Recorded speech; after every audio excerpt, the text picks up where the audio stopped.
personal opinions. These are not anything like, oh, I believe that this is, you know, super objective, that like, you know, I know everything, because the reality is I don't even know exactly the full kits or the full potential of all the frames on this list. So I do have a tier for that, where it's I don't know enough to properly put them somewhere. I might put them here initially, and if somebody, you know, comes in and helps me out, I could be convinced otherwise, but hopefully this is the smallest category. And again, there's no specific criteria for this.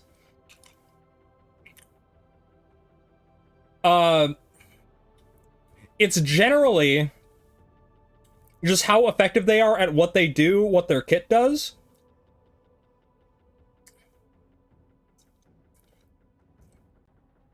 And like why you would choose them over any other frame. Again, like nothing super specific for this. But we're just gonna go in this alphabetical order. So let's start with Ash, I guess. Ash is a rough one, because he's definitely gotten better over recent times. I would put him maybe at this.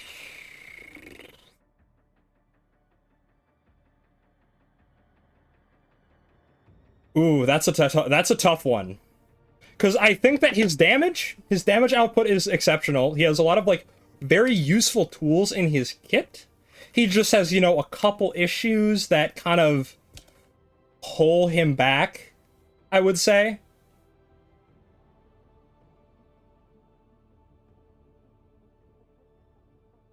Let's get rid of that. Get rid of that.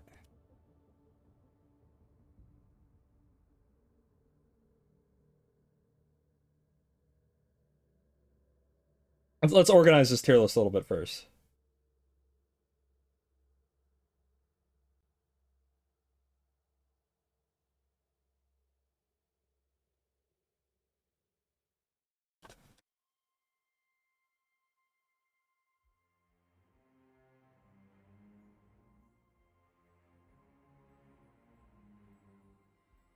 There we go. That's a lot better. So I think Ash is like a solid A tier, I guess. Again, I think he has like a couple little issues that do kind of hold him back. Again, actually, I'll put him B for now. I'll think on it. Let's get an easier one out of the way. Alice, easy A+. His landslide is fucking stupid. Absolute nuclear bomb of a Warframe, now that the Exalted rework came around his way. And is only going to get stronger as time goes on. Again, phenomenal Warframe. One button Andy, but that one button does so much. It's kind of absurd. Banshee is an easy D. Banshee does nothing anymore. Banshee is weak. They are so forgotten that it's not even funny. They are probably in the top 5, like, absolutely needs a rework now. They used to be really good with Soundquake. Those days have long since passed. So she is not relevant anymore. Baruch, again, easy A+, fantastic Exalted, great damage reduction, just all around good frame. Again, these tiers are not going to be in any particular order, so bear that in mind. They're all pretty interchangeable. Caliban. Caliban I don't know enough about for right now. Chroma, easy D tier. Chroma is, again, another one of those really in need of a rework. Maybe I'll put them at, like, the top of D, just because I think that they do have, like, their one niche and profit taker. And, like, their 2 and 3 kind of do things. Let's be honest. Citrine. Citrine is one I don't quite know, but I'll have to think about that one. Sight, I think Sight's a solid A. Yeah, probably like a decent A. Again, great. Again, Exalteds automatically put you in a really good spot. Um, again, in solo play, I think that they can perform really well. I think they're a little bit different in squad play. I think they function very, very differently.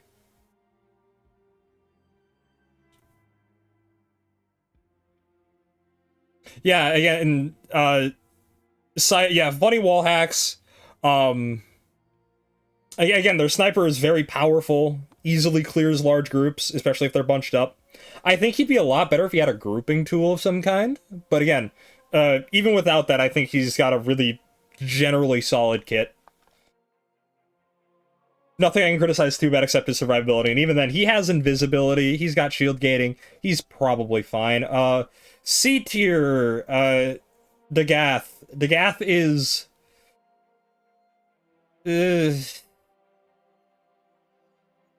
I'll put maybe in a B. They are a worse Clervo, but if you're a worse Clervo, you're still Clervo. So they do have that going for them. They do have decent invincibility. It's just it only works kind of half the time.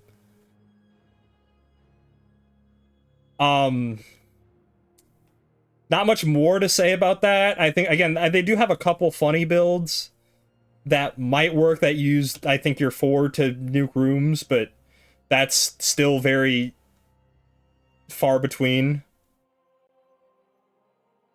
First S tier is Dante. Dante just kind of has it all. He's so insular from like every, EDA, ETA, any challenge like modifiers. He basically kind of ignores unless they straight up turn his abilities off. He doesn't rely on duration that much. He has, really, really good sustain with his just giant stacks of overguard that he just coughs up for nothing. Great, phenomenal damage between Noctua and Tragedy. I still think Tragedy is like a fine ability, even in current day. It's obviously not what it was on release, but still, I think it is still a great, great frame. And again, Noctua, you can build entirely around Noctua and have that be your main damage dealer and still do incredibly good damage. Fantastic squad support. It's really hard to find flaw with him because like everything I can think of is kind of patched up by like one aspect of his kit. Like he has so much random ways to get energy back between Archon Stretch, his tome mods, he has access to energy nexus, he has really, really good builds for efficiency as well, so energy is not an issue despite the fact that he is constantly casting every 2 seconds. Just a phenomenally designed frame. Like, his only real issue is that Tragedy is a little bit weak. And even then, that's not saying much. Ember. Ember. I would say Ember's a C tier. Because, like, their abilities do what they do somewhat decently. I mean, she has access to Overguard, which is already a really positive thing for her. And again, even though it's not much, it is still Overguard, and that is valuable in and of itself. But they're definitely not down in D tier where they just don't function at all. Like, you can do things with Ember. It's just not the best. Like, C tier is like they can do something, and they can be a functional frame. They just get kind of generally outclassed. Equinox. Oof. I'd say they're in C tier. The only thing keeping them out of D tier is Maim. Maim is such a stupid ability that it single-handedly carries her entire kit on its back. She doesn't really have much in the way of her other abilities. Like, their other abilities aren't great, but because Maim is such a strong ability, it skyrockets her all the way up to, like, probably the top of C, I would imagine. Just because of how strong that is. Alright, let's get the poster boy Excalibur, Mr. Man himself. Probably in a B tier. Again, he's got very strong damage output because, again, he has an Exalted. And that Exalted does have access to influence, and that inadvertently makes him very, very strong DPS in that regard. I think he is very much lacking in survivability. Like, he has decent raw stats, but that alone isn't enough, I think. And his other abilities are okay utility.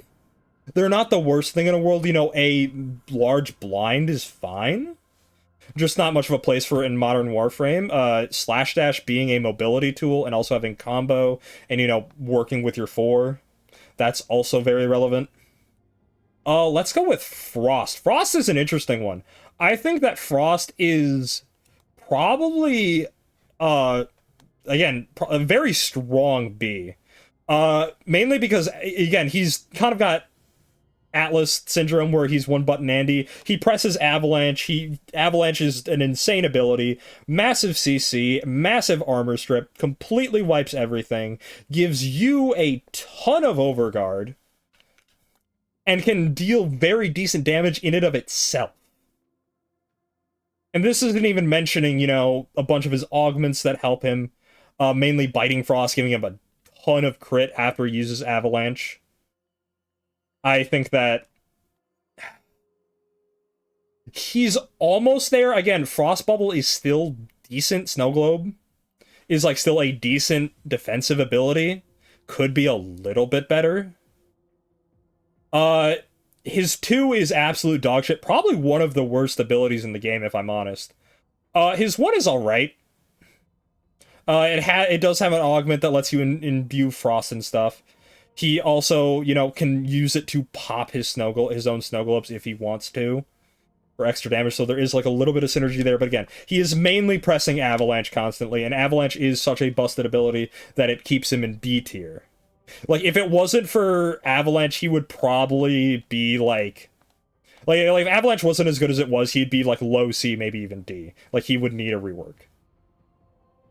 Gara's a solid A. Plenty of defensive options. Shattered Lash is a crazy exalted tool. Spreads influence like crazy. Massive sweeping range. Plenty of defense as well. Doesn't really have to worry about it with a bunch of damage reduction. Not really much to say about it. She's just a very solid frame, and again, has extra utility too.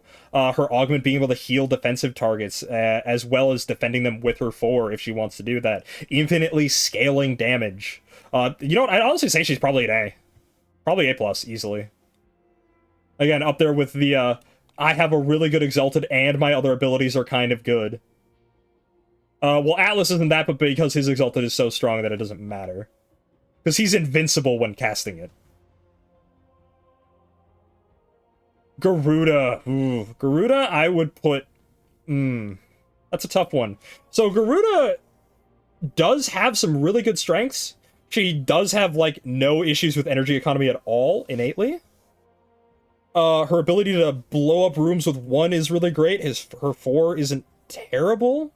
Has some damage reduction on her 1. With her, you know, Dread Mirror. But she is quite literally always playing on the knife's edge. Intentionally or not, I don't think that contributes to very good gameplay, because it means that, oh, you mess up once and she's gone. She has been erased from the face of the earth. She is just not there anymore. And because you're always putting yourself at low health, you know, with your 3 ability, so you're kind of always in between that. She does have augments that kind of patch it up a little bit, that make her invincible after she gets her insta-kill threshold for like 15 seconds or so, which isn't terrible. Definitely helps her out a little bit. But again, she has the damage there. Like, her damage, what it does is really good. She's just a little bit fragile. Very much definitely a glass cannon, I would say. I would probably put her above Excal. I would say Excal is a little bit on the lower end of B tier. Goss. Goss is fine.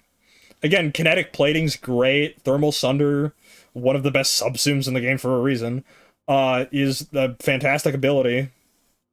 Redline gives you a whole bunch of buffs. A very mobile, obviously. Just an all-around very good, just generalist frame that you can kind of take to anything and feel pretty comfortable with. And up next is his best friend Grendel. Grendel's really interesting. I don't know where I'm exactly putting him. Probably in low A. Grendel, again, by default, Grendel is very, very tanky, and that in and of itself has a lot of innate value. Has Nourish, one of the best subsumes in the game, again, for support-wise. So energy economy is not a problem, giving himself plenty of viral buffs. Being, again, extremely mobile. Again, similar to Gauss, just very good generalist. Strong doesn't really have, I would say, a weak spot, other than, the damage on some of his abilities could be a little bit better. But I don't think that's really an issue, because that's not really the purpose of his kit. Geyer's interesting. Geyer's definitely gotten a lot better as of late, mainly because of her new augment that gives her basically all the damage reduction she needs. I would easily put her like upper A. Again, if it wasn't for her augment, I would probably move her down to B. The only thing that is keeping her out of A plus is her damage. Her damage is just a little bit lacking. She does have a bit of an issue with armor. Again, that is obviously patched up by a subsume. But the fact that she is relying on a subsume to, get the damage numbers she needs is probably not the best thing. But again, besides that, again, fantastic damage reduction. I would maybe put her a little bit lower, because she does have a glaring downside, is that if she doesn't get going, she doesn't do anything. Like, if you can't get the upkeep on her abilities decently high, and, prevent yourself from getting hit with a fucking 40-minute cooldown if you fail. Again, if you're not hitting her abilities properly, she's not doing anything. Harrow's probably C. Harrow still has some very strong support abilities that aren't bad. They're a little bit dated by today's standards, but they still do have their place.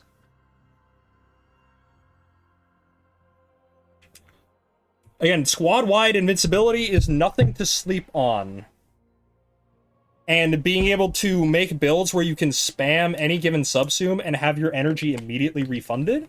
Thermal Sunder Harrow builds are very cool. So again, he does have stuff that he can do. I would say he's probably top of C, in my personal opinion. But again, that remains to be seen. Again, some people could say, oh, he's better than this. Some say he's worse than this. Again, he also has just very strong ability. Like, all of his abilities are not bad. It's just that what he does isn't necessarily enough anymore. I'll bump him up to bottom of B. I don't think he's C tier worthy. Because again, all of his abilities are good. And like, he actually does do more than just like, oh, one trick pony, like Equinox, or like has kind of functional abilities. Hildren's an easy A+, especially again after all the recent buffs that she's been getting indirectly. Namely with arcane expertise, allowing her to have power strength now, on top of having a huge shield pool. 10,000 shields, just massive defense. Very strong output with her Exalted. Again, notice how all of A+ has Exalted weapons, and those are carrying their damage. That Exalted rework did a lot, huh?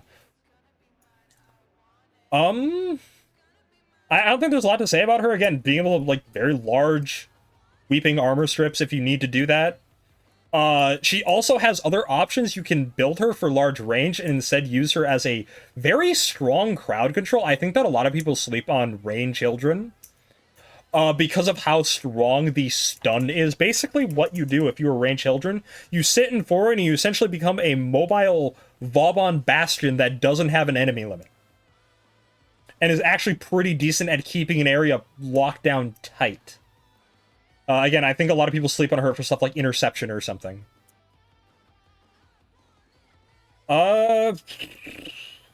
Hydroid. We'll put him B tier for now. I don't know enough about him to say much, but like I know that again he still does have, you know, his pilfering swarm augment, which is still easily a strong tool. Again, plenty of armor strip.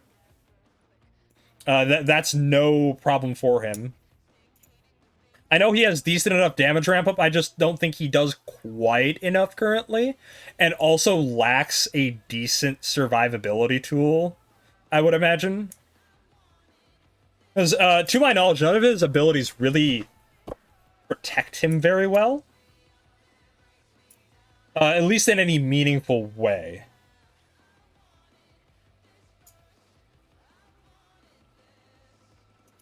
The criteria is general usability, the strength of their kit.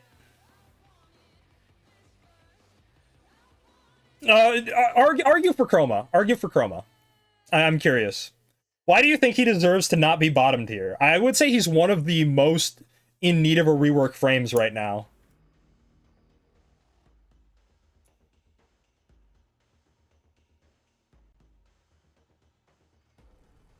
In the meantime, we'll get this one out of the way. Maybe I'm biased, but Inaros just, again, if this was before Old Peace, I would probably put him here, maybe even here. But now, I'll put him top of A. Because again, now that he has, I'll squeeze him here. Bottom of A+. Because now that he has, you know, Arcane Persistence, he is now effectively one of the best tanks in the game again, as he used to be before Shield Gating got introduced. And even though Arcane Persistence can technically be turned off by very obscure and niche things, I don't think that detracts him from the fact that he's still, again, he is a giant bag of health, he's immune to most modifiers. The only thing that, like, I am hesitant on is that the rest of his kit isn't that great, but the rest of his kit is very solid utility. Sandstorm is a fantastic grouping tool, heals you, give you an invincibility window, just very good, generally speaking. His 4, I wish, did more damage, but it is, you know, a pretty decently wide armor strip, albeit a little bit slow.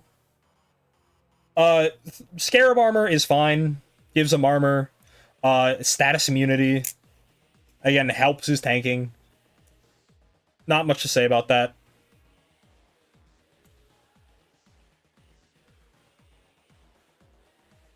Yeah, again, I put him at the top of D tier specifically because, again, he can kind of do his thing, but there are other frames that just do it so much better than he does, that I don't really think that... I'll put him at bottom of C for now. Ivara's probably a B tier. We'll say Ivara's B. Mainly because, again, they still do have a lot of their kit that can do things. Fantastic utility that gives her a lot of use cases in, like, random pockets of content that you'd want her. Again, open world she's exceptional at, great at spy missions. Still has damage to boot if she really needs to. And, like, could she be stronger? Yes. Does she have issues? Yes. But I still do think that her strengths haven't weaned over the years as much. Like, she has aged surprisingly gracefully, considering how old she is and how little of a rework that she's ever gotten. So I think that B is a perfectly suitable spot for her. Jade is... Ooh. Jade's a tough one. I think I might put Jade in S. Jade just being, again, very similar to Dante in that she is very insulated. Not as much as Dante is, but she still does get to do a lot of stuff very free of, you know, external influence. Three really good buffs. A great armor strip in Ophim Eyes. Her one does have a lot of actually niche uses. Helps her do large area damage, but can also very, very good, one of the best abilities at healing defense objectives. And then obviously her four with Glory. Glory is a fantastic exalted.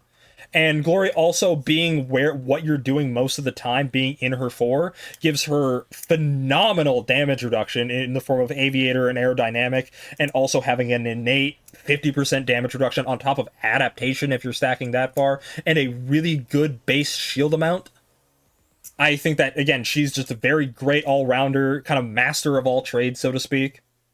You can just take her to anything and feel comfortable. So I'm putting her right next to Dante. Korra. I'd say Korra's probably a solid A. Strangledome's great. A little bit weak on the survivability. But she also does have, like, Whip Claw. Again, great crowd control abilities. Venari definitely helps her with that as well. And she can subsume over Venari for extra, you know, defensive tools. So she does have a lot going for her in that respect. And so that definitely gives her a lot of edge over, you know, someone like Ash, who's kind of almost doing something.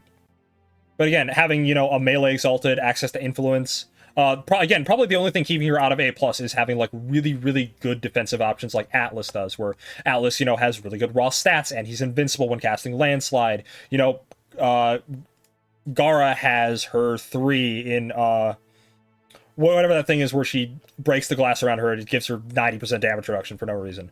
Baruch, again, he has evade, I'm pretty sure. Hildren just naturally tanky.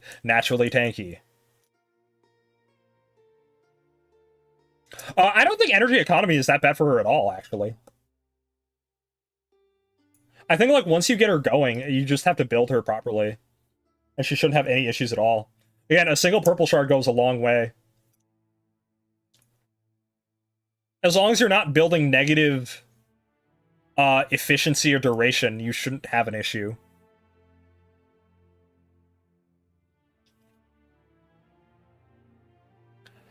Kome. I would put Kome top of A. The only thing keeping her out of S is... So, here's the thing, right? Kome is... You know what? I think she actually deserves her own tier.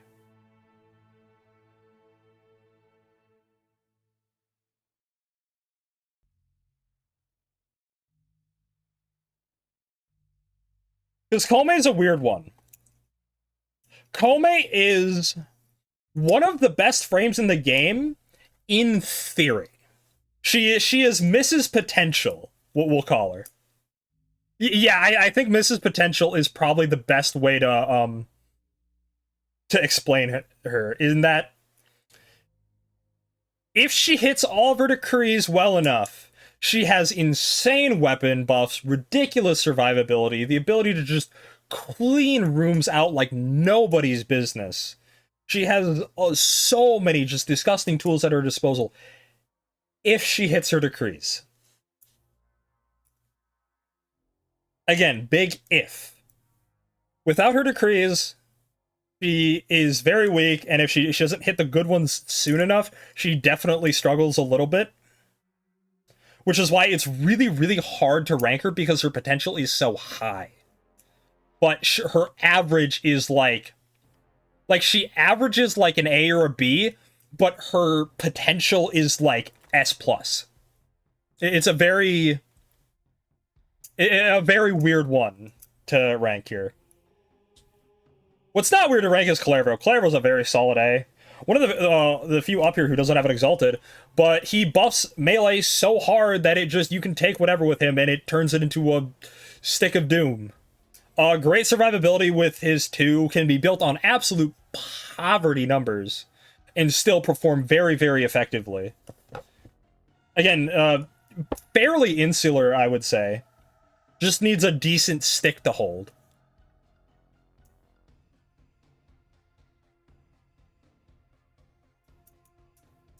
I don't really think there's much. I mean, having his 3 be, chain all these enemies together and now they all take the same amount of damage is a really strong ability. Having Overguard that, kind of regenerates itself is also very strong. His 1 being a fantastic melee buff, and then, you can subsume over his 4 with Warcry and get the insane attack speed as well, and you just have so much melee crit out the ass that he is cleaving through hordes very, very efficiently and not dying in the process. Yeah, again, his de facto subsume is his 4, and that's his weak point, but again, I think that is fine. Lavos, I don't know enough about. Limbo, I can easily put this one bottom of C.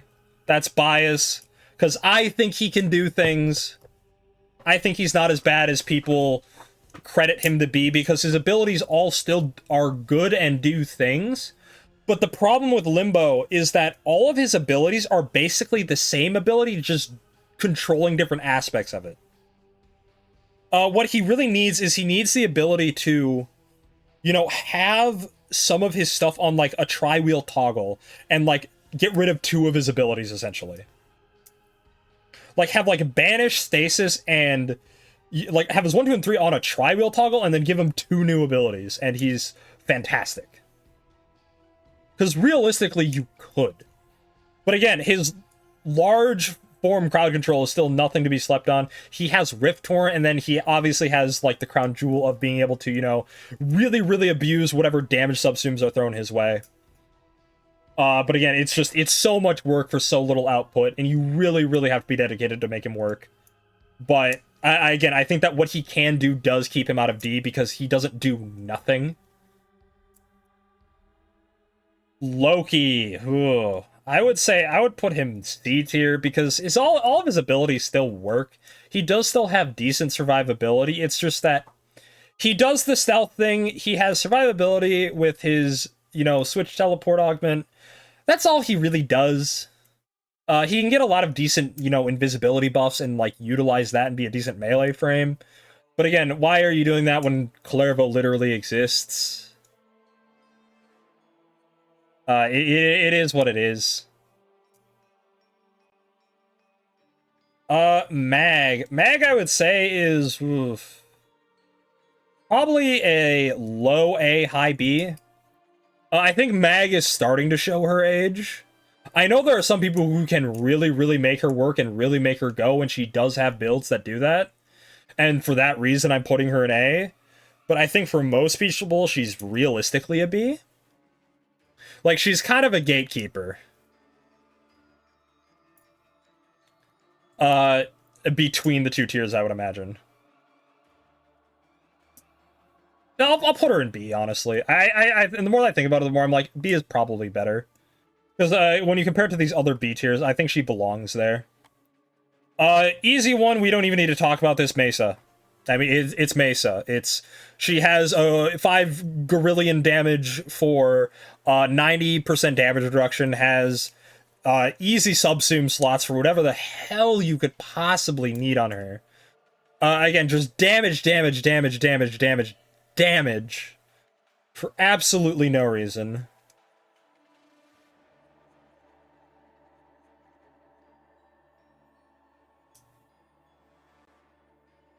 But again, what can you say about her? Like, her kit is very, very evergreen.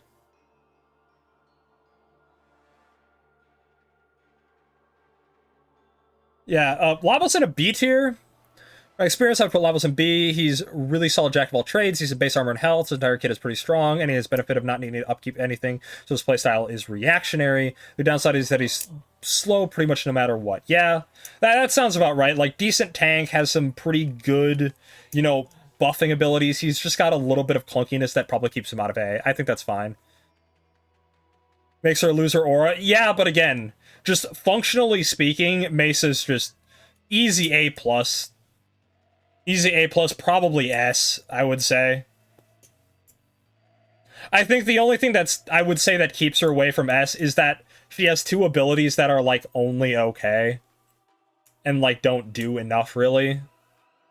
It's just that her 3 and 4 are such strong abilities that they easily put her in A plus. Again, if she had a good 1 and 2 that were like really good, I think she would be S, but she just doesn't quite have that. That's why I put Dante and Jade there, is because all 4 of their abilities are good and you don't want to subsume any of them. For the most part. Like, you can subsume on Jade if you want to, but you don't have to. It is a preference. Because, again, all of her abilities are decent at, you know, base.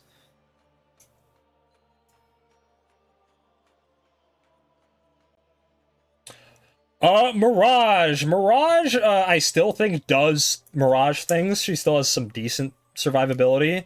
You know, again, her 1 is very good damage output. She has some stuff with her 4. Still has those builds for, you know, Sanctuary Onslaught that really level, put her on level there as, like, probably the best nuclear bomb in that specific mode. His damage reduction sadly can't be stacked with adaptation, self-sustain.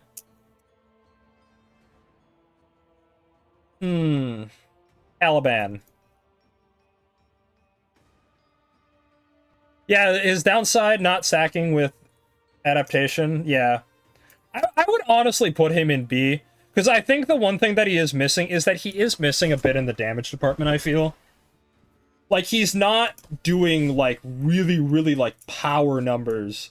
Like, you know, again, because again, when you talk about damage, you have to compete with, like, an exalted melee influence build like Korra or Geyer, who is just walking around, essentially, to do damage. Or, you know, Sight, who has, you know, blast sniper chain shots that can really clean crowds up. I just don't think that Caliban really has any of that, but he does have a lot of utility, so I think he does fit in B pretty well. Mirage is one I'm a little bit uncertain on.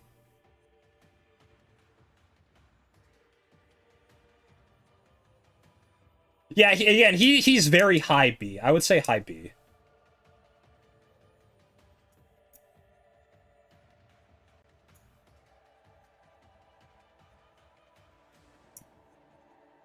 You know what? B is getting a little bit crowded.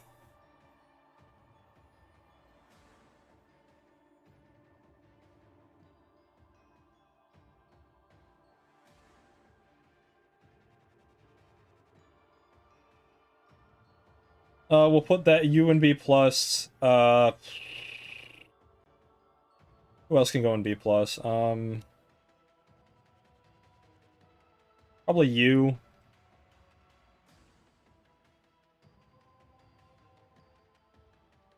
You can probably go there. There we go. That looks a little bit better. Necros. Necros is again good spot for B plus. Because again, Despoil is one of the craziest abilities that I think she belongs there.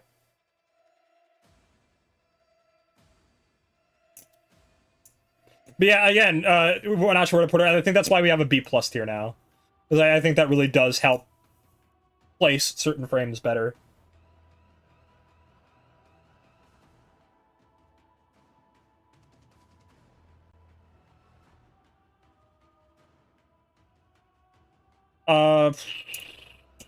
Again, Necros, very good damage reduction, has, you know, Armor Strip and Terrify, has Despoil. Again, people say that, oh, all he has is Despoil anymore, but, like, Shield of Shadows is actually pretty decent DR, and Terrify is an Armor Strip, so he does have that going for him. And he actually has a lower DPS threshold for stuff like Survival because of Despoil, so he doesn't need the damage like other frames do. But again, he does have some weak abilities. Soul Punch is very weak.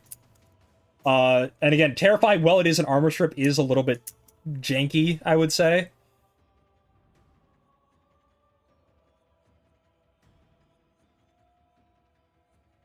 Neja is an easy A tier. Very strong damage output, great damage reduction with Warding Halo.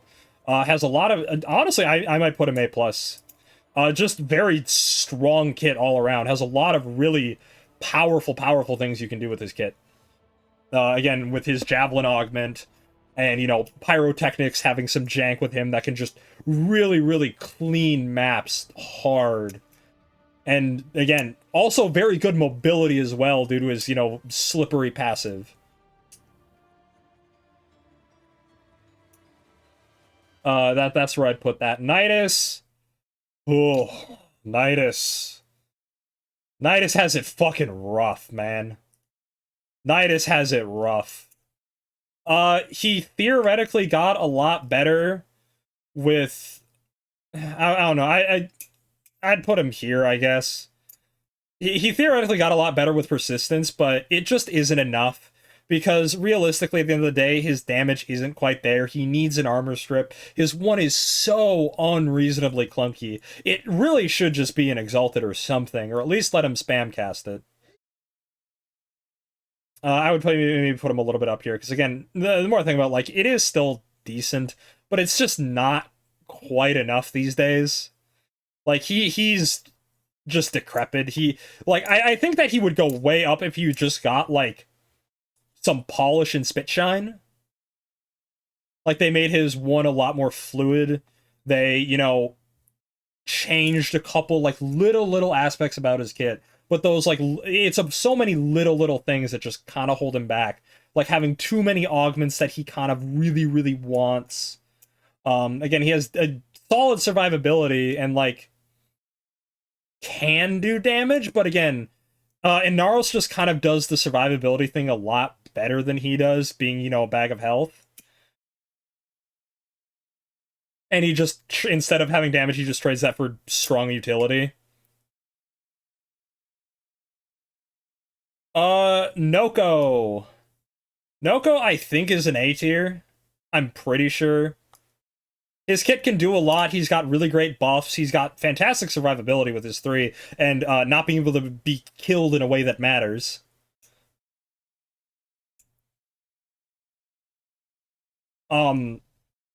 His 4 does very powerful, you know, hits of damage. He's not a room clear, like he's not a DPS. He's clearly a support that can kind of output damage. And also just be, you know, very hard to get rid of himself. Again, he doesn't have, like, a strong part of his kit, but he doesn't have a weak part of it either, I would say. Like he's a very strong generalist, slash support. So I think that makes him very strongly A. Maybe, like, bottom of A. Nova, oof. What do I say about Nova right now? She's gone through so many changes. I think she's still, like, a strong A. I don't think Nova's ever been bad. Again, she has more, her Neutron Star for very good damage reduction, can prime enemies for, you know, damage vulnerability, slow them down, or speed them up. Plenty of utility. Wormhole for mobility. The only thing that I think that's pinning her down a little bit and keeping her out of A+ is that her kit is just a little bit old. Even if it has been touched up recently, it needs a little bit more. Again, I could be proven wrong.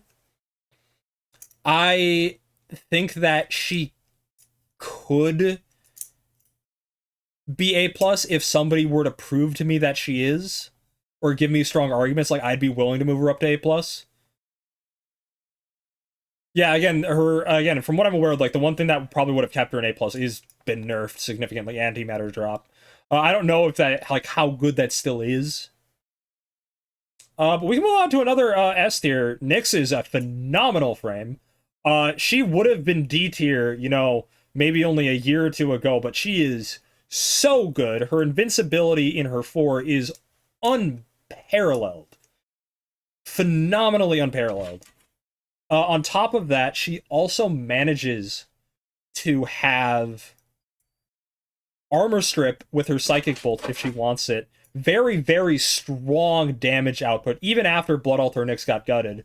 If Blood Altar Nyx was still in the game, that would be in a tier above S. That would be the best frame in the game, possibly ever. Because the damage she could output at the rate she could output it while being invincible was absurd. But even without that, the things that she can still do with mind control are very powerful. Especially if you are going on longer endurance runs where the damage is going to ramp up dramatically. And she can start feeling like Blood Altar Nyx again.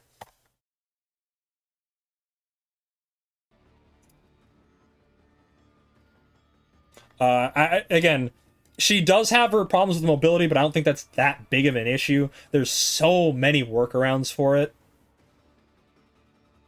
that, again, just not a problem. Again, she does have, like, one bad ability in Chaos, but, like, even then, that's, like, an okay ability. But her other abilities are so strong that it doesn't really matter. Again, that's just a great subsume. Probably put Shock Trooper there, buff her mind control target. Bada bing, bada boom. Again, a lot of mod capacity there, too. She runs on very low mod commitment. Very flexible in, like, in how you want to build her. Oh, for context, Blood Altar Nyx, basically it was an interaction by which Nyx could stack the damage multiplier of a mind control target into the millions and beyond. Well beyond the millions, honestly. It went to, you know, integer numbers, like, or like non-integer numbers or whatever the hell. Like, math numbers she could get.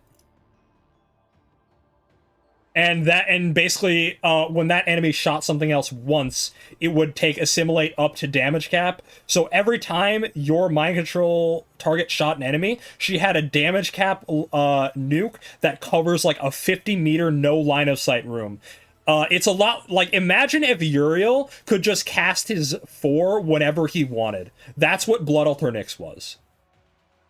And also, she's invincible while doing it, by the way. Oberon. I think Oberon got a phenomenal glow up. He is now invincible a lot of the time. Makes his squad very, very hard to kill.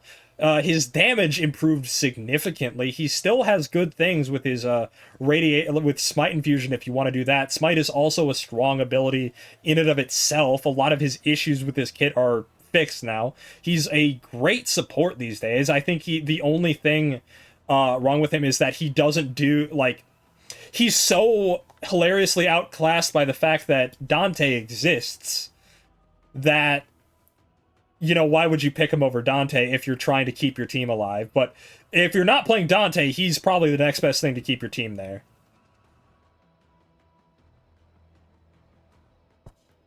At least that's my impression. Octavia, that's an easy S. Octavia, despite being very old and having her kit rarely touched, she still does phenomenal things. Buffs for centuries, invisibility, infinitely scaling damage with her 1, can go to damage cap very, very easily. Just doesn't have a lot of problems, really. Like, especially that you can put, like, Overguard while you're invisible, lasts forever, you don't even need to build power strength, if I'm being honest. And you can just go max range and just let that do the work. Yeah, again. Yeah, she's a frowny face in terms of fun. But she is objectively still an S tier. Will always be an S tier to me. Because, again, like, her kit is very evergreen, and I don't think is going to get phased out of the game.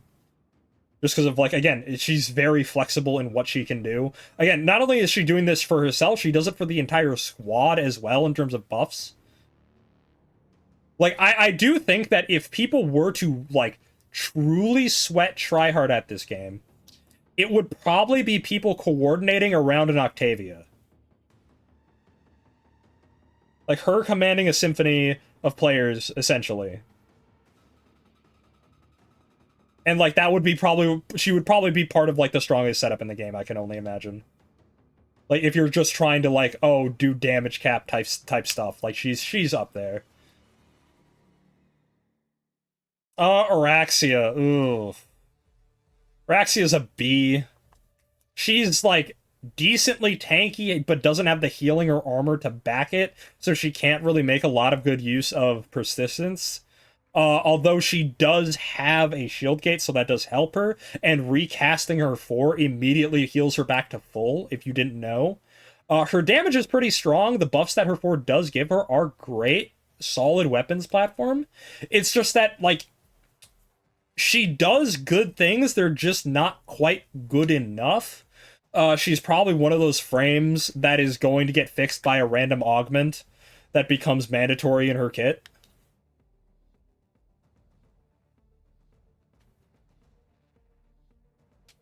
Let's see. There she is, her summon. Yeah, her summons don't scale as well, that is an issue. She might be a lot better if that was fixed. Protea's an A.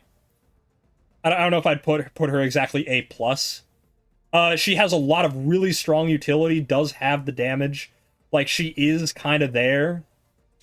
I just don't think that her kit gels well together. She does have some issues with her 4 just being really hard to work with. Again, a lot of, like, pushing buttons and being, like, on top of everything. I would maybe put her, like, top of A, low A+. I know that Brozyme is biased. Rates are very, very highly. I don't necessarily see that. Because, again, I think that her shield sustain is good, but it doesn't affect her shield gate, so she isn't invincible when having it. So that is, like, kind of an issue with her, so she still does need to do, you know, shield gate casting to stay alive.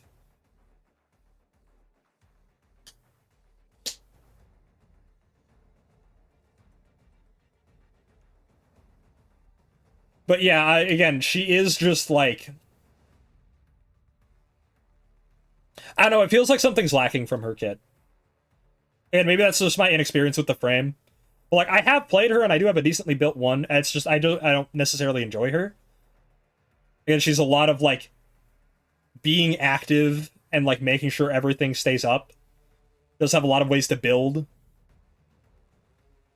I just think that she doesn't quite keep up with, like, the A pluses in terms of damage.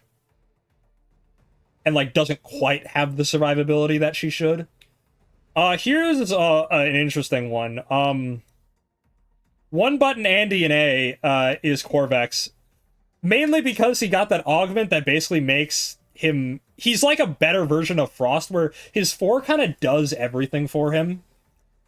Although his other abilities are decent enough to actually take him places.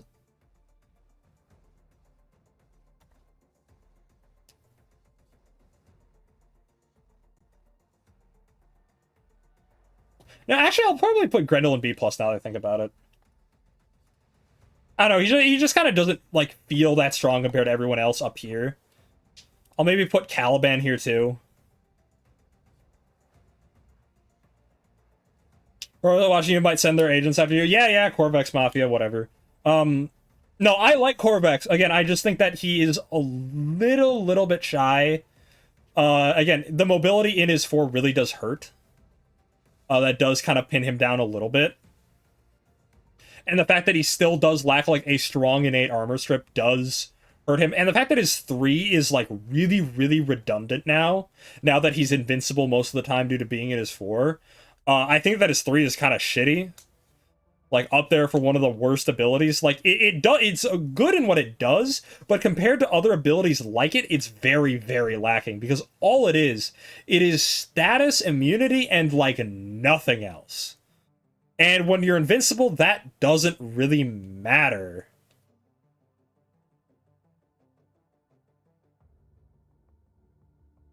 Yeah, they would have their minds blown if they tried Nyx.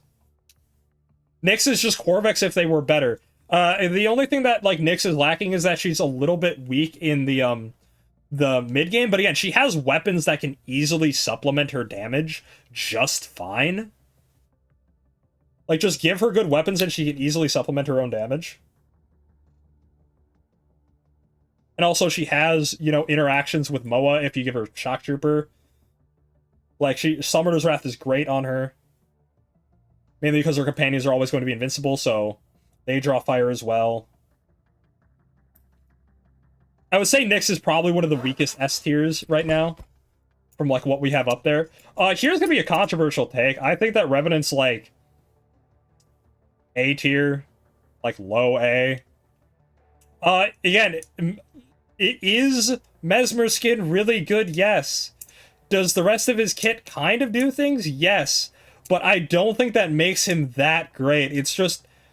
Revenant is just accessibility option, really. Like, the thing that I think is very clear good about him is that he's easy to play and understand. All of his abilities are straightforward in what they do. Great survivability.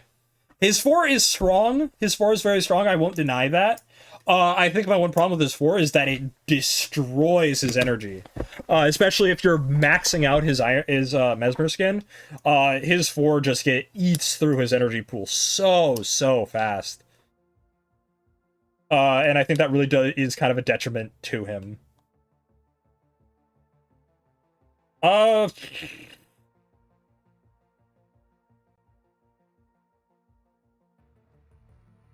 Again, like I said, this is going to be a controversial one. But again, I think that what he does is getting a little bit outclassed because, again, his invincibility relies on an ability, right? Something like Inaros and Hildren don't. So they can't, like Inaros kind of, but Hildren especially just doesn't rely on an ability at all to be invincible. Like she just has that naturally, and like the only thing that's touching her is like a random toxin proc.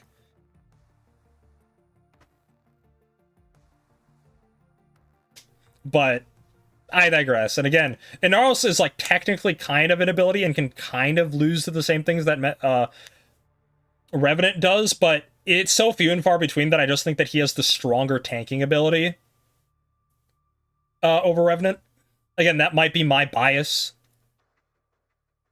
And like he does, I'll say A+, honestly. I don't think he's S though. Not a chance. I'll put him next to Inaros. I think that these two are interchangeable now. I talked myself into bumping him up a tier, because, like, I want to be a hater for Revenant, but, like, I can't deny that he does have a lot of, like, objectively strong, like, suits about him. But again, he's not an S.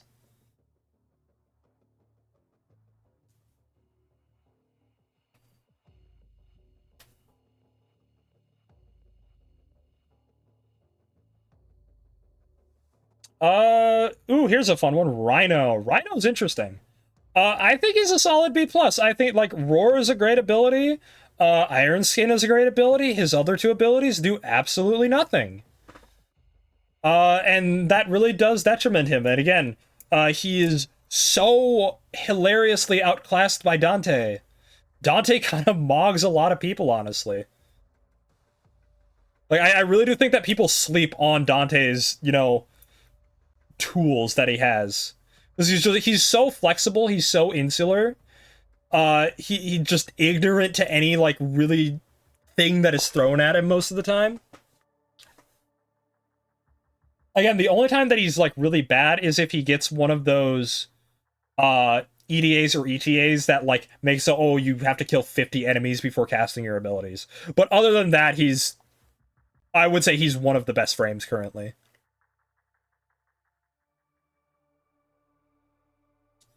Yeah, if you don't run the augment that makes Mesmer Skin apply to your squad, you are in D tier. You suck.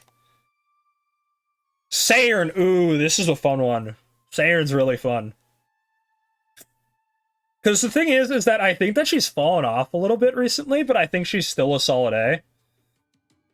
Like, wherever an A. Like, I think, like, a while ago she would have been an S, probably. But again, I think that she lacks a little bit in survivability. Her spores are a little bit slow these days. Again, she does have, you know, her acid shell, like, nukes. Those are still really, really good. I just think that she's starting to show age. She's really starting to show age.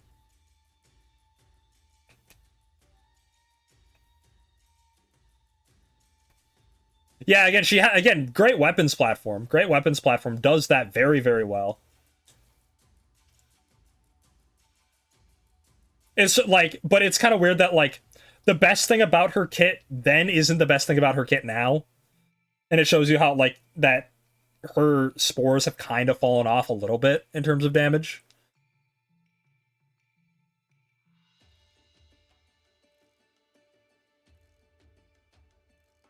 Yeah, like I said, this has been a while. Like, I don't know when exactly she fell off. Like, I would say, like, in the past, like, 2 years, probably. Maybe 3 years.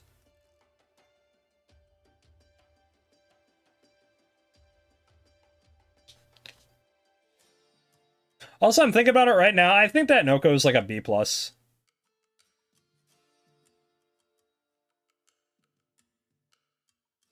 Jack of all trades, really. Master of none, though.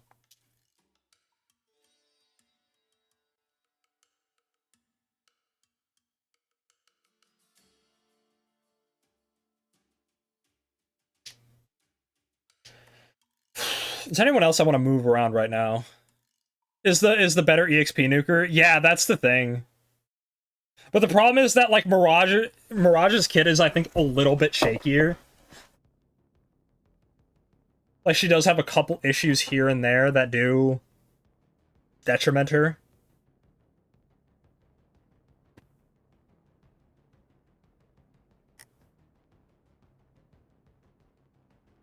Let's see. Sevagoth. Sevagoth.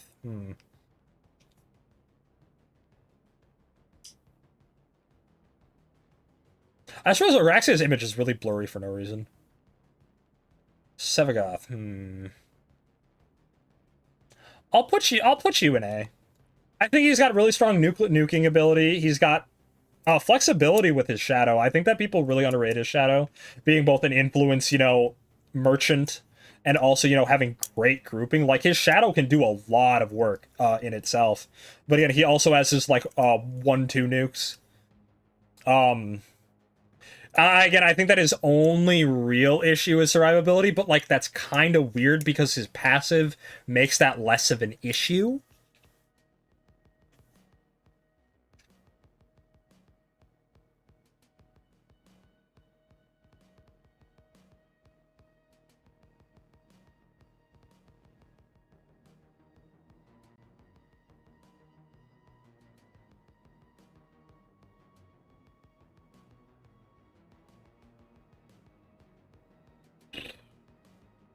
Yeah, I think I'm satisfied with where Sevagoth is.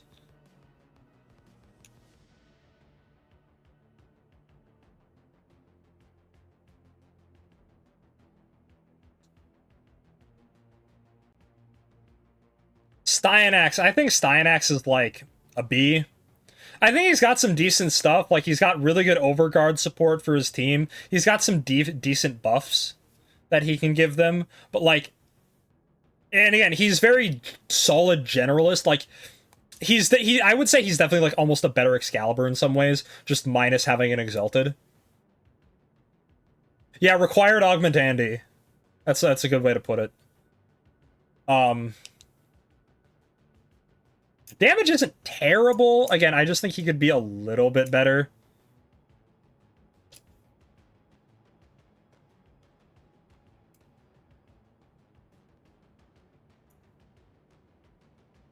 I don't know enough about you. Titania, I would put in B+. I don't think... So, Titania is weird.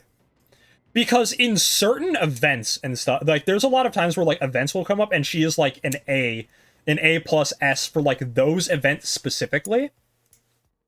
But in, like, I'll put her in... Nah, I think she's A+. I think I'm underrating her way too much. I think she's got too much utility and, like, so much, like, to offer just in terms of sheer mobility. And, like, she's not terrible survivability-wise. And, like, has influence merchant, even if her, her melee isn't good. It is still influence with a decent enough attack speed.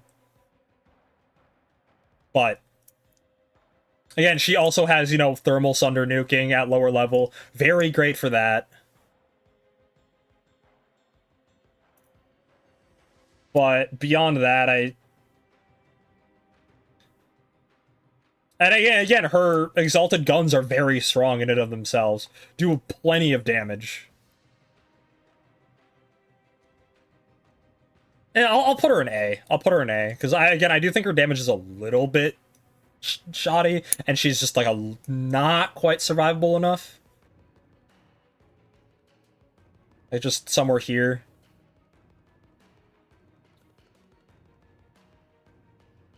Trinity. Ugh. Trinity.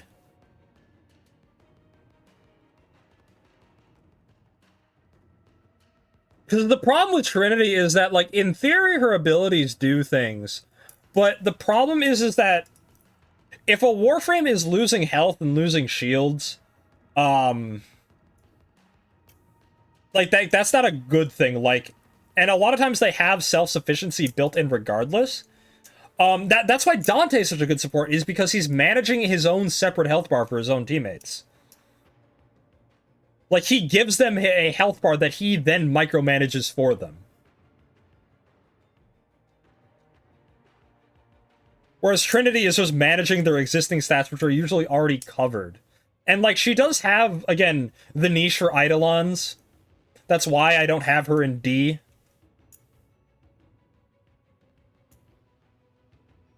But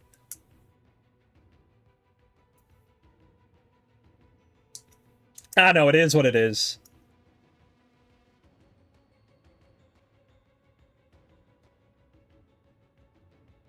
Uriel's the new guy. From my personal experience, I think he's a strong A+. His 4 is one of the most ridiculous things I've ever seen in this game. And even if you can't cast it at will, you can cast it often enough that it is still stupid. Just brain dead is stupid. And he is actually able to subsim over his 1, so he can use Roar if he so chooses. But he really doesn't need that much damage. Like, because if the initial hit isn't killing them, then the gigantic heat procs from his 4 will. And beyond that, again, he has basically Clerval's 3 is a passive running around. He can subsume over his abilities if he wants to, because it keeps the demons. The demons are not tied to his abilities, they're like Venari. I personally think that his 1 is the thing that you subsume over, realistically.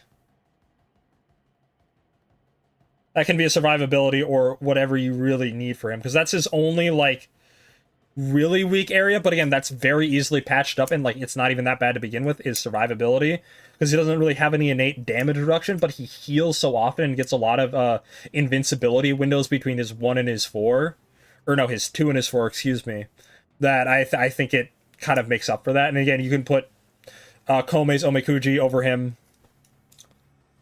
That helps patch it up as well. Valkyr. Oh. People are probably going to kill me, but I think she's a B tier, B+. Again, she's gotten her rework. Her rework did a lot for her and really helps her do her thing. But I just don't think that she's quite there yet, because I think she lacks a lot of damage projection, personally. Like, you could probably put influence on her claws, and, like, that patches it up nicely. And she does have her survivability, but, like, she's kind of a one-trick pony, as far as that goes still.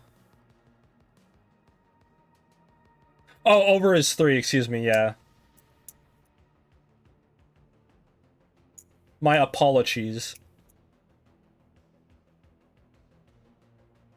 I mean, like, again, the one thing she does is very, very good, and they made her 4 pretty strong, at least in terms of damage. But again, taking away her invincibility, replacing it with the weird damage gating thing, like, that was kind of a choice. I'm sure she got a little bit better about that with persistence now. That probably helps her a lot. But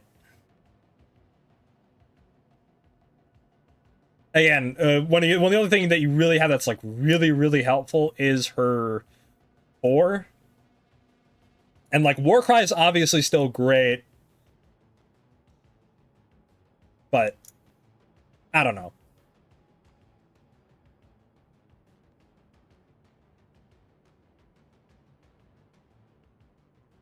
That's kind of what B+ is for, is, like, they have, like, something that they're really, really good at, or are, like, pretty strong generalists, but, like, don't have, like, the extra oomph to, like, push them up.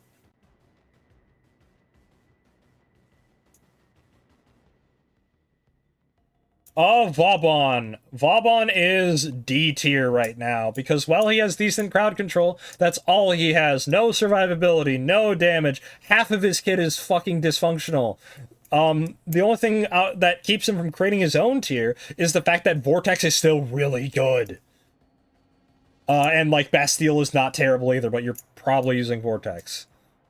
But again, like, he has, like, one, like, okay ability, and, like, but, like, that's it. Like, he's really not doing anything for anyone anytime soon. Volt. I'm sure people would kill me if I put him here. But I don't think that Volt's that crazy. Like, I think he's alright. I think he's a little squishy. Yeah, I mean, it's 4-2, great buffs.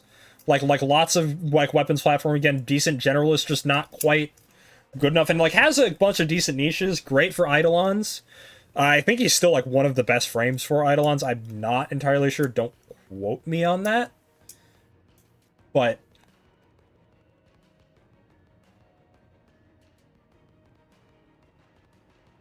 yeah, again, Volt needs, like, a little bit of work. But again, his abilities are still strong enough that I still think he holds a B+ pretty easily. Varuna, I don't know enough about you. Wisp. Wisp is a weird one. Wisp is weird. I think that she's fallen off a little bit. But also not really, because she got an augment that makes her a DPS now for some reason. But her buffs are so like, she's an A. She's an easy A. Probably would have been an A+ before Dante came out and, like, mogged every other support into the dirt. Because, like, healing doesn't matter when they don't take damage. You make your entire squad invincible so easily, while also being able to output very significant damage of your own. Like, it's really hard to contest with that as a support. Like, just because, like, he just kind of has everything. Like, his DPS is on par with some of the best, but he still has amazing support abilities. And again, I think that Wisp's buffs are still so strong that she keeps an A tier. If it wasn't for that, I'd probably knock her down a little bit. But again, she also has her new augment that makes her 4 a DPS ability. Again, very good at buffing teammates. Just very functional buffs, very easy to apply. Very little management on that part. But again, I just think that, again, in terms of just, like, helping your teammates sustain, Dante just has her beat so hard. Dante beats everyone in terms of sustain, because giving your entire squad 50,000 overguard in, like, the blink of an eye is kind of ridiculous. Like, yes, he has to cast, like, 3 or 4 times for it, but his casts are so fast, and he's buffing himself, that, like, you're not even so much as maintaining your squad. They just get it passively because you're doing it for yourself. Yeah, I was thinking Varuna is a pretty high A. I know a lot of people like her for endurance runs. And she does have very high damage cap tools with some of her certain setups. But again, she's very technically minded. I think if she was a lot more friendly to use for, like, more casual people, I think she would definitely be a little bit higher. I think her technical side definitely does keep her down a little bit. It's like, I've read her kit like 4 times, and I still barely know what she does, honestly. She just has so much, like, text in her abilities and, like, weird language that it makes her a little bit weird. Wukong's like an A+. I mean, even though he got, like, hit in the balls a million times, he still does what he do. Like, Clone is still good. You know, his Exalted's still great. Plenty of, like, great travel. Like, you could even argue him for A+. I just don't think he's that good. I think he's gotten kicked in the balls enough that he's not an S. Like, I would put him up here, like, next to Mesa. Zaku is a B+, I would say. Having using them a lot. Their kit has a lot of strengths, but, like, a lot of places that are just a little bit too rough around the edges for me to put them in A. Like, if they were to get an augment that gave them damage reduction, I think they would move up one. Because I think that's one of his weakest points, and, like, that way he could pivot towards having a lot better, offensive power. Because, like, oh, you can say that, like, oh, he has, like, you know, the damage dodging, but, like, if he gets hit, and he gets hit for a lot still. And the problem is that he can't make use of stuff like adaptation, and he has a really low base shield value. that I think it ultimately kind of hurts him.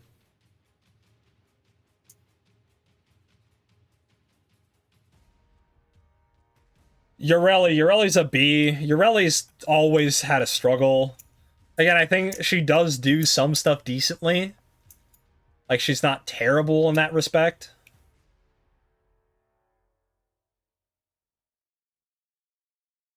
Um, she just doesn't do anything particularly well, but she doesn't have anything that's, like, awful terrible about her. Like, she has good survivability, she's great at grouping enemies, gives some pretty decent buffs to herself, and, like, has some solid damage capability. You know, Aqua Blades has the augment that does stack pretty high, and that's decent. That does work for her. She gives huge slash procs with that.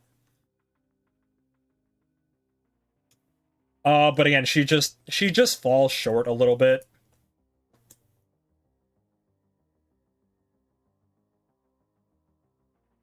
I'm gonna move Araxia up just a little bit. She's kind of a gatekeeper. Zephyr's an A. Zephyr's got a lot going good for her. Damage mitigation with her turbulence. Turbulence is weird. It's like basically like a 95% DR ability. Does really good damage with her 4. Especially if, you know, again, she's one of those frames where she's really shines in dedicated mains hands. They really know how to make her work and make her feel good. Great mobility, fantastic for open worlds. Always has been, always will be, just because her 1 being able to fly around the map so easily gives her a lot of really good advantages. Just plenty of powerful mobility tools at her disposal that I think gives her just a really strong generalist kit. Yeah, you need a pilot's license to use her. Yeah, something like that.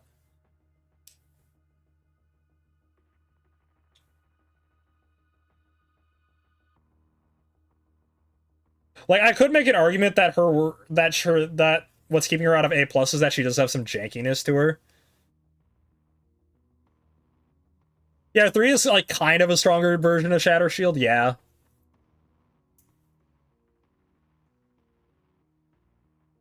You know, actually, it might bump her up to A plus. Honestly.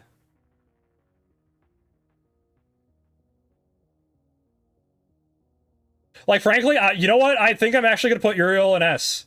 I think Uriel belongs up there.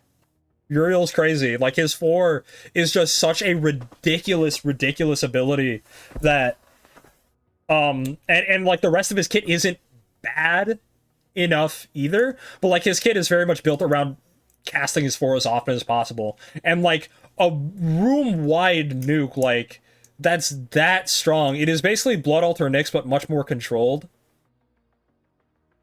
And like with his only weak point being like his survivability is alright,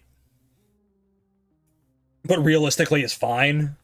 Because again, when everything's dead, that doesn't really matter much.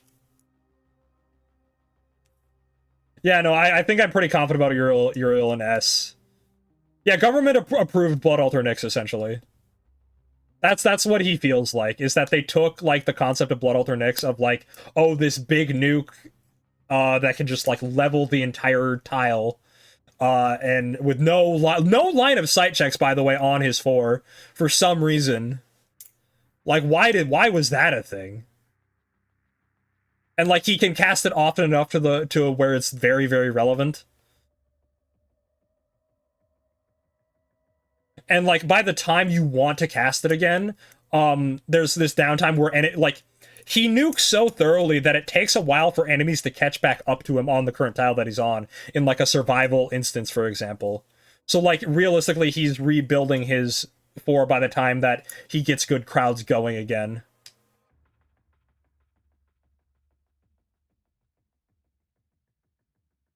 Yes, hello, welcome. Yeah, no, I think I'm pretty solid on Uriel being an S. We can move a little bit of these around now.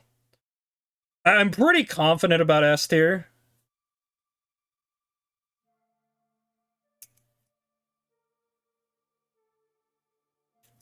Because again, like I said, again, Dante, again, just has everything. at his disposal that he could possibly want as a Warframe. Very insular. I think that's one of the biggest benefits because it makes a lot of the weeklies trivial if you bring him. Jade just has really I would honestly say Jade is in some ways a better version of Mesa.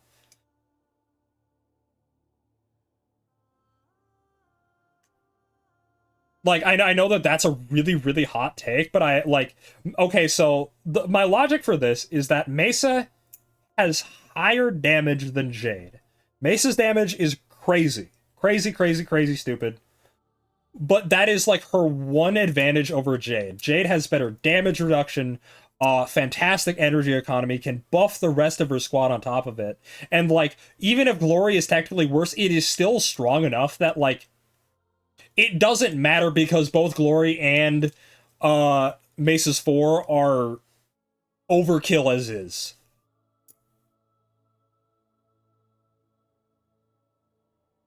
You know, like, Mesa has like a lacking 1 and 2, but like all of Jade's abilities are pretty decent. Armor Strip has her funny revivability, has 3 really great buffs for whatever you need her to do. Can heal defense targets if she needs to. Again, is also very highly damage reduced whenever she's in her 4, which you are almost always going to be. Fantastic energy economy. You technically don't even need Nourish if you don't want to.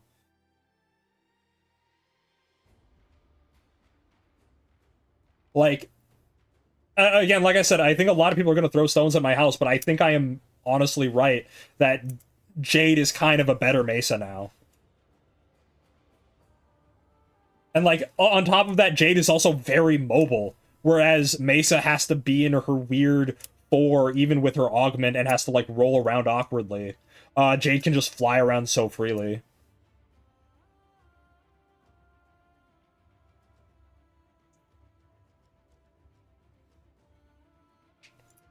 And Nyx, again, I think a lot of people are going to be very controversial about Nyx.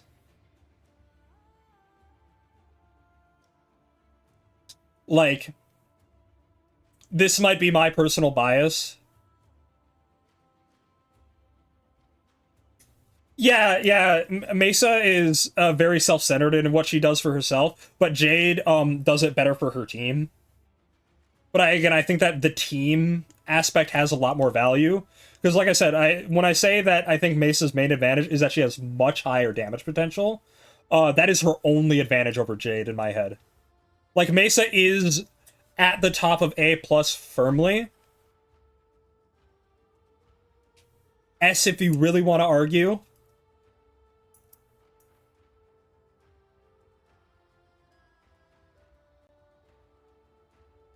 But again, I just, having played both of them, I just think that Jade is so much more, like, comfortable and easy to use, and, like, she doesn't have to upkeep Shadow Shield either, because that's one of the things about Mesa is that she does have to upkeep and keep an eye on her abilities. Jade is just so mindless in just being in her 4, and her energy consumption is so good.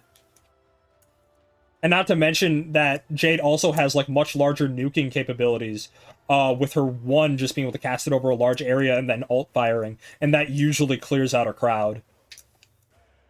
Like, it is less damage, but it is better damage, if that makes sense. Yeah, anyways, back to Nyx. Like I said, Nyx just also has so much going for her. Having some of the strongest invincibility in the game, at least ability-tied invincibility, in the form of her 4. Like, it is literally just better than Mesmer Skin. Almost straight up.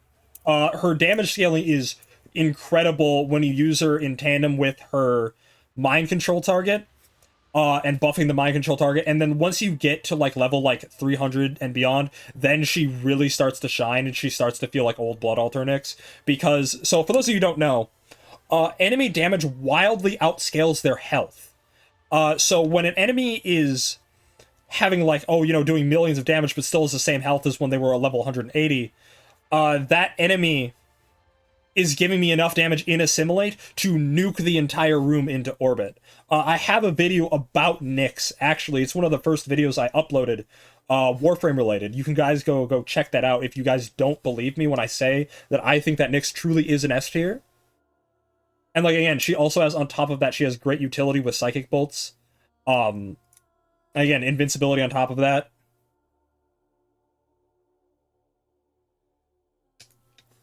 We already went over Octavia pretty cleanly. I don't think anyone's gonna argue that.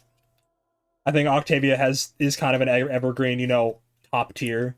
It's just that people don't play her because she's boring, realistically. Like I said, Kome is where she isn't necessarily like, oh, she's between S and A. She is in her own tier entirely. Because she's so hard to rate due to how her decrees work, and if she stacks up all her decrees, she's better than everyone in S tier, I would say almost certainly. Like she is S plus almost. If not the best S tier. But again, she has to hit all of her decrees, and that can take like an hour. Again, it is entirely up to, you know, how good you are at, you know, completing the challenges quickly, rolling those decrees, getting your setups going. But the ability to plan a loadout around decrees cannot be understated as a powerhouse. See, is there anyone else that feels weird or out of place? I don't think so.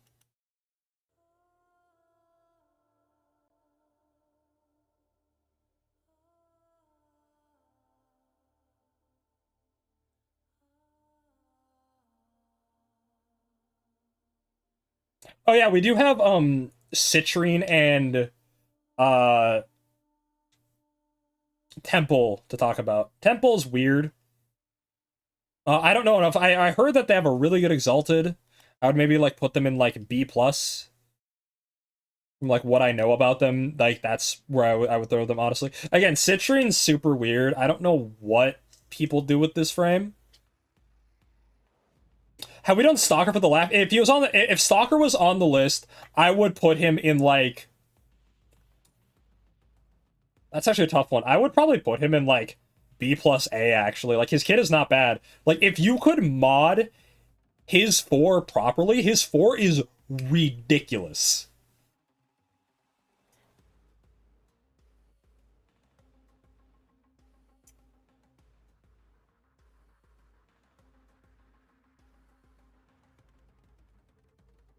I don't know. I feel like even if she's a decent weapon platform, it's so many hoops to jump through that is like done like even in the tier above, like Lavos does that better.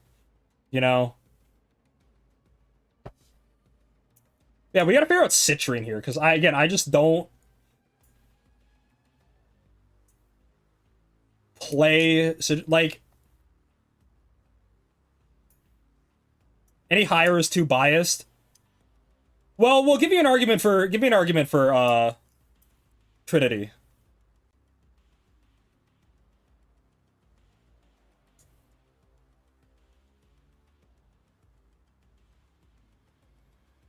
Allows for synergies to subsumes. 2 is amazing for debuffing enemies.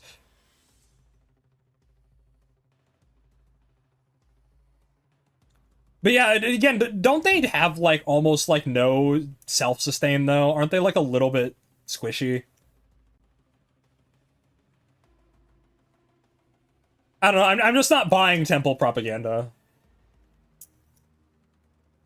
Because like I've used them personally, and they just don't feel that great.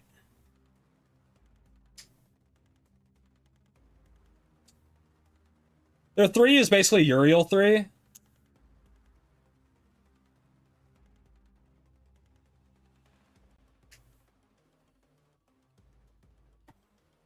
All right, all right. I'll put them in low A. I'll put them in low A. But yeah, I'm willing to hear defenses of Trinity, and for somebody to make a case for where Citrine should go.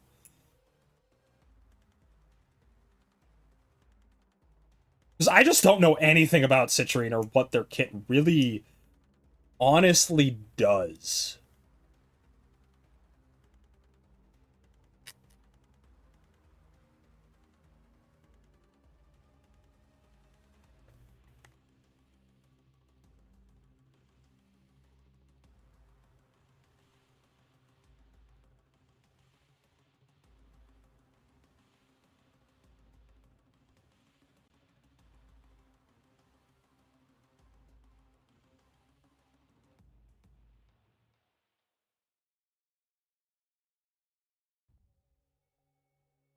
Is her armor? I don't bring her past like level 2.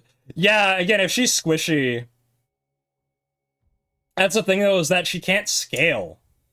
She doesn't scale, her support doesn't do enough. Like, she might have some weapons platforming, but like, that's really it. Like, again, I just don't see how she's anything higher than C. Like, maybe low B.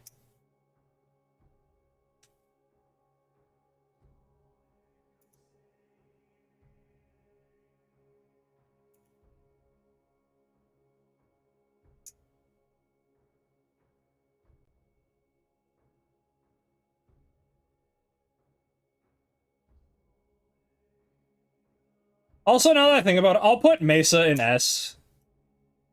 Just so I'm not, like, killed at the stake.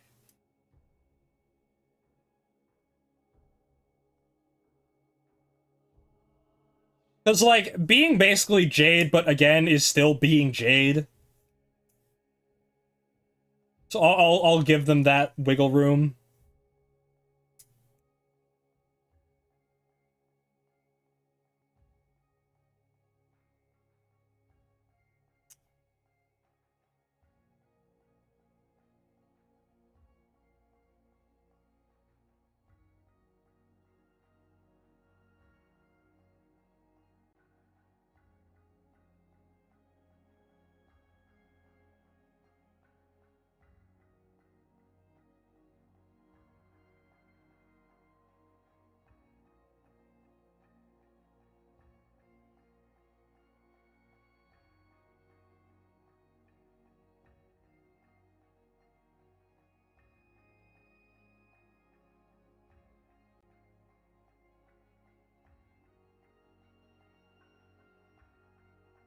Okay, so doing a quick look over at Citrine, I think that she's probably at least a B+. Because she does give, like, a squad-wide damage reduction. And, like, that in and of itself has value. Again, if somebody in the comments of this VOD wants to say, oh, they're actually this, this, and this, I'm not going to disagree.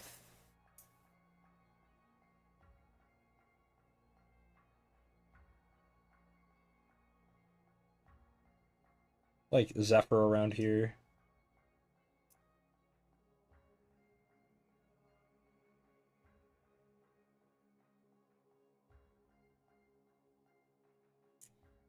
Yeah, again, like I said, I knew that Citrine was at least, like, not bad. I just didn't know how good they are.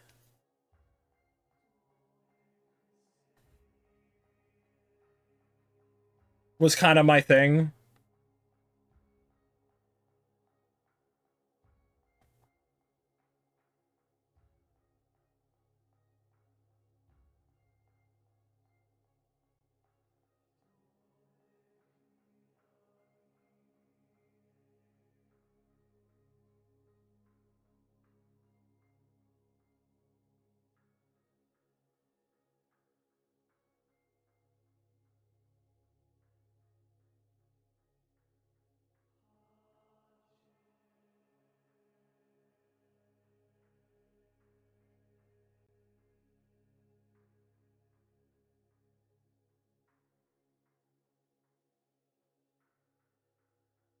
How do I feel about this?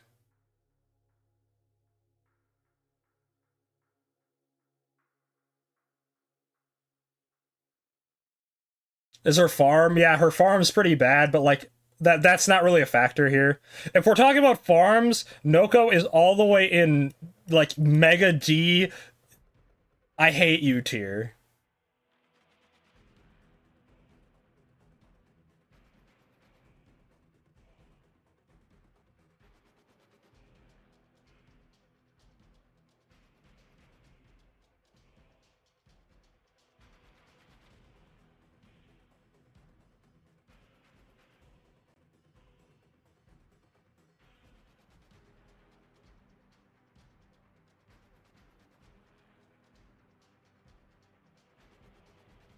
Could you guys imagine if Dante's tragedy hit a room that has been struck by Uriel's 4? That would be wild. Unreasonable amounts of damage.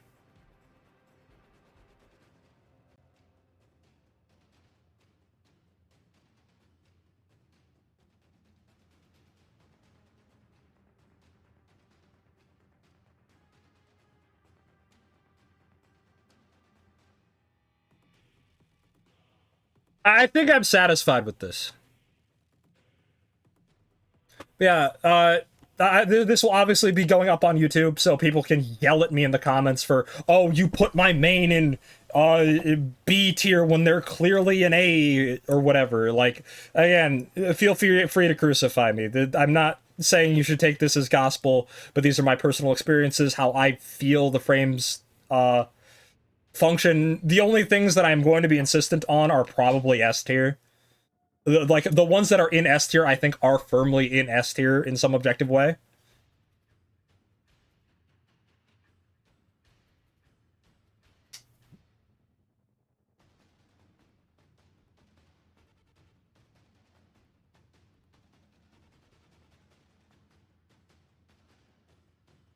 Yeah, that'll do it.